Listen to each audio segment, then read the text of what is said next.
Okay, so this is the Daf for May 13th, 2025. We're in Shavuot Daf 12. So I'll go back to the end of 11. It says, the Gemara asks, and the rabbis who disagree with Rabbi Shimon and hold that the court does make stipulations, who are they?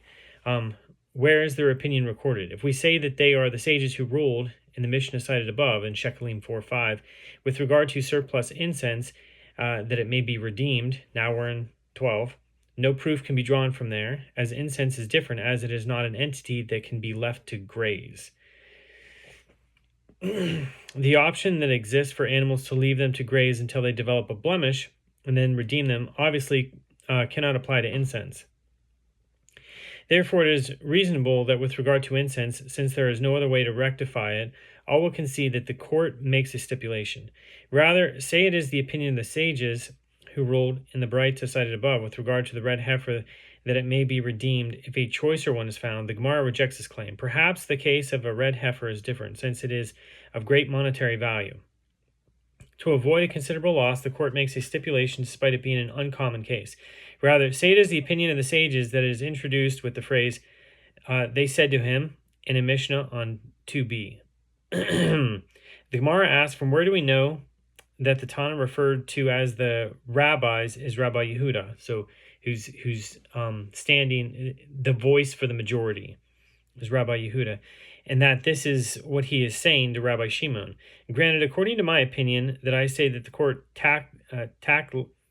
tacitly stipulates concerning offerings and their consecration is contingent upon their eventual use. It is due to this reason that they can be sacrificed on an occasion different from the one they were initially intended for. But according to your opinion, that you say that the court does not make such stipulations, why can they be sacrificed on an occasion different from the one that they were initially intended for?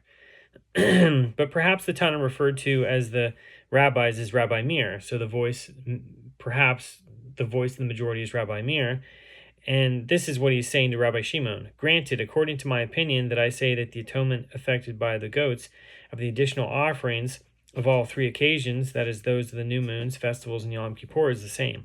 It is due to this reason that they can be sacrificed on an occasion different from the one they were initially intended for. But according to your opinion, that they effect atonement for different cases of sin, why can they be sacrificed on an occasion different from the one they were initially intended for?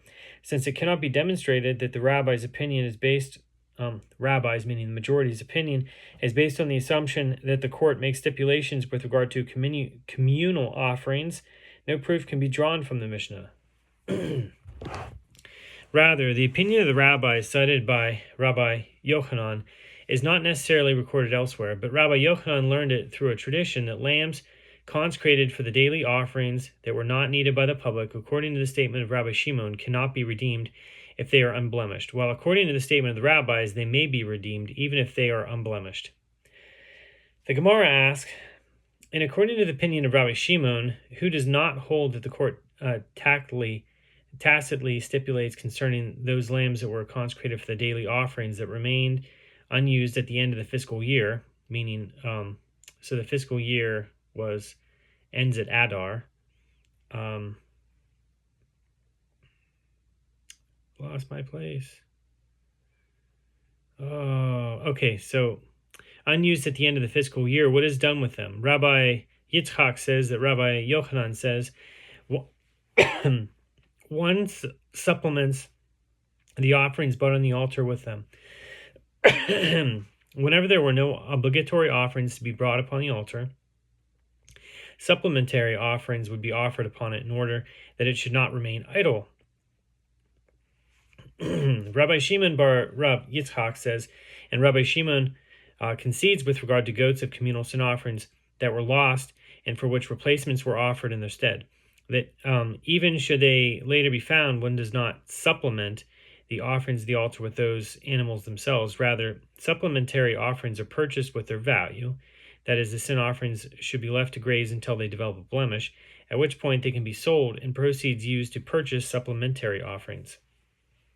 By Torah law, both communal burnt offerings and sin offerings that may no longer be offered for their intended purposes may be offered as supplementary burnt offerings.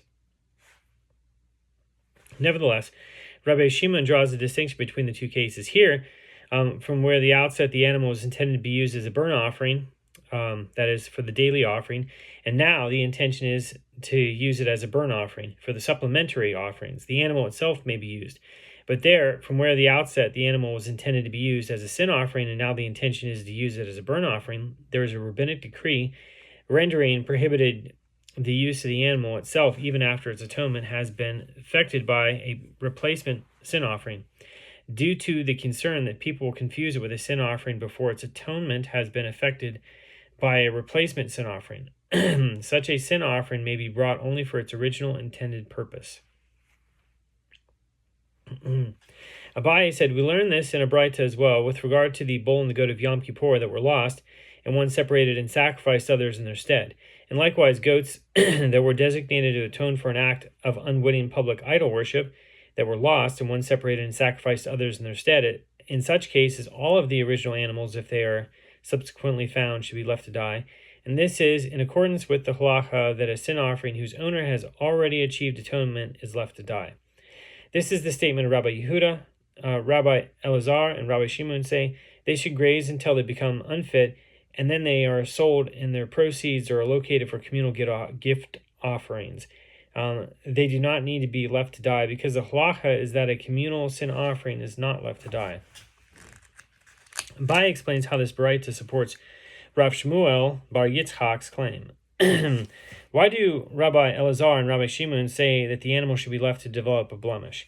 Let these animals themselves be sacrificed as a supplementary burnt offering. Rather, one must not conclude from the fact that they did not offer the suggestion that there is a rabbinic decree rendering prohibited the use of the animal itself, even after its atonement has already been effected, due to the concern that people will confuse it with a sin offering before its atonement has been effected.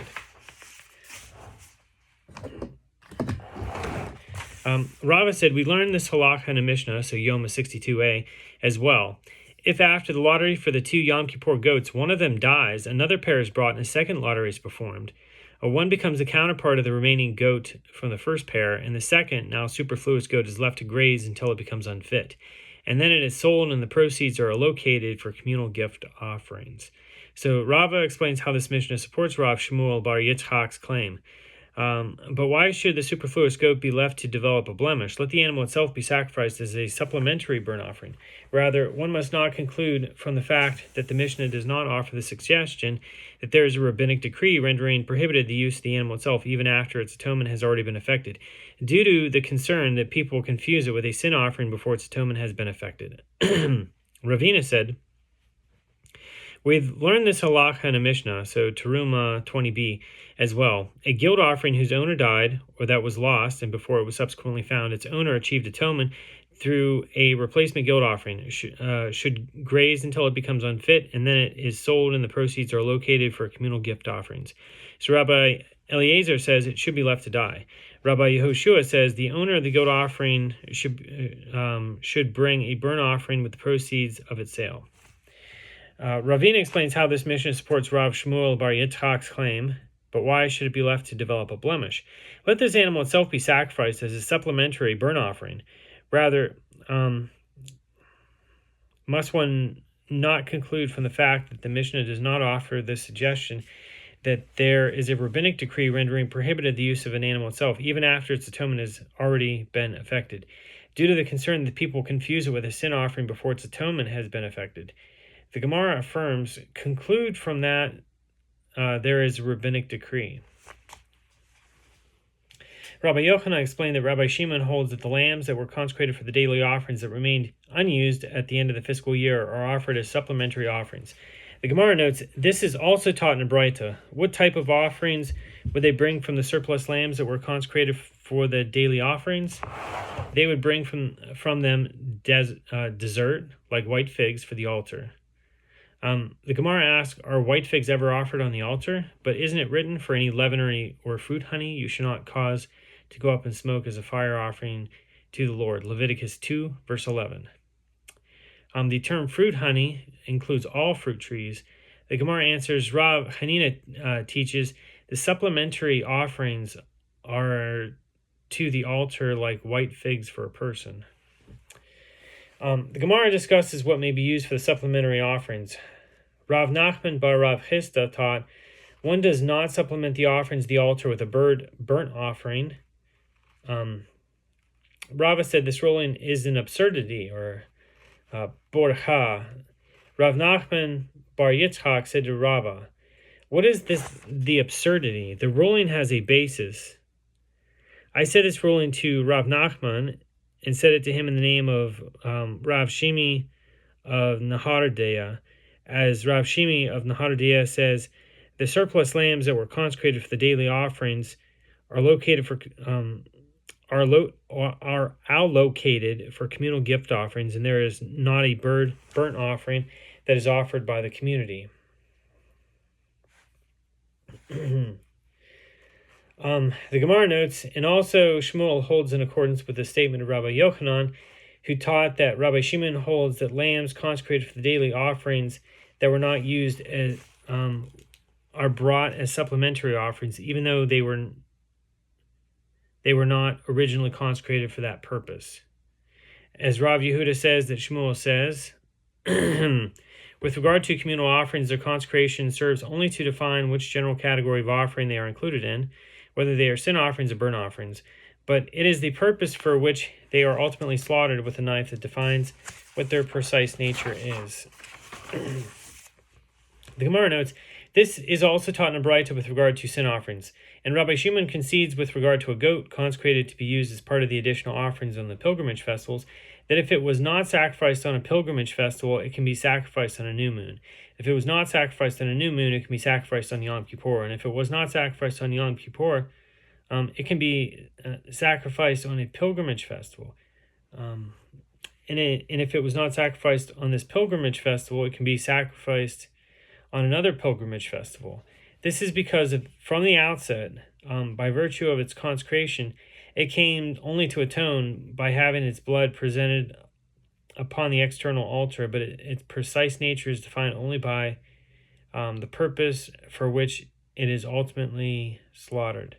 So another Baraita teaches the same ruling. It is taught the sin offering was consecrated only to atone by having its blood presented upon the external altar. Okay, the Mishnah teaches, for cases in which the defiling of the temple or sacrificial foods was carried out intentionally, the goat whose blood presentation is performed inside the sanctuary on Yom Kippur, and Yom Kippur itself atoned. The Gemara asks, from where are these matters derived? The Gemara answers they are derived from a verse, as the sages taught in Braita. The verse states with regard to the high priest sacrificing the internal goat of Yom Kippur, quote, and he shall effect atonement upon the sanctuary from the impurities of the children of Israel, and from their acts of rebellion, for all their sins. Leviticus 16:16.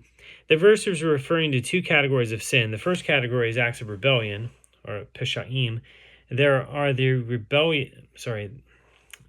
These are the rebellious sins, and so the verse states that King Jehoram of Israel is set against me. 2 Kings 3:27. And the verse states with regard to a rebellion against Judah. Then Libnah rebelled, or Tifsha, at the time. 2 Kings 8:22. The second category is sins, or chataot. These are unwitting sins, and so the verse states, if an individual person shall transgress, or teheta, unwittingly. Leviticus 4, verse 2. The Mishnah teaches, for all other transgressions that are stated in the Torah, whether they are minor ones or major ones, whether they were intentional or unwitting, whether one became aware of them before Yom Kippur or did not become aware of them until after Yom Kippur, whether they involve a positive mitzvah or a negative prohibition, whether the transgressors are subject to excision from the world to come, or karet, or to one of the court-imposed death penalties, the scapegoat sent to Azazel on Yom Kippur atones. Okay, so Rav Yehuda said that this is what the Mishnah is saying. For all other transgressions that are stated in the Torah, whether they are minor ones or the major ones, whether they were performed unwittingly, whether they were performed intentionally, they each have their own halakha, halachot, for those that were performed unwittingly. In cases where there was an unnecessary,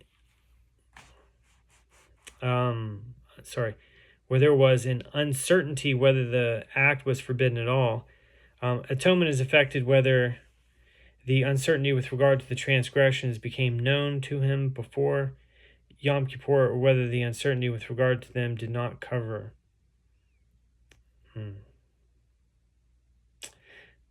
Became known to him before Yom Kippur, whether the uncertainty with regard to them did not become known to him till after Yom Kippur. And these are the minor ones of the Mishnah is referring to: a standard, positive mitzvah, and a prohibition. And these are the major ones. It is referring to transgressions that are subject to karet and to court-imposed death penalties. So the Gemara asks, what are the circumstances of this positive mitzvah in the Mishnah? If it is a case where he did not repent, offering cannot atone for him.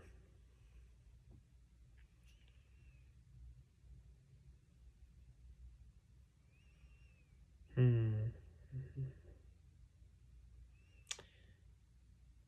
me back up. Okay, and these are the minor ones the Mishnah is referring to: a standard, positive mitzvah, and a prohibition. And these are the major ones that is referring to transgressions that are subject to karet and to court-imposed death penalties. Okay, the Gemara asks, what are the circumstances of this positive mitzvah in the Mishnah? If it is a case where he did not repent, the offering cannot atone for him, as the verse states, the sacrifice of the wicked is an abomination. Proverbs 21:27. If he did repent, then why is the Mishnah referring to Yom Kippur? He will achieve atonement on any other day as well, as it is taught in a Braita. If one transgressed a positive mitzvah and repented, he does not move from there until he is forgiven. So Rabbi Zera said, and then it goes into Daf 13. So thanks for watching.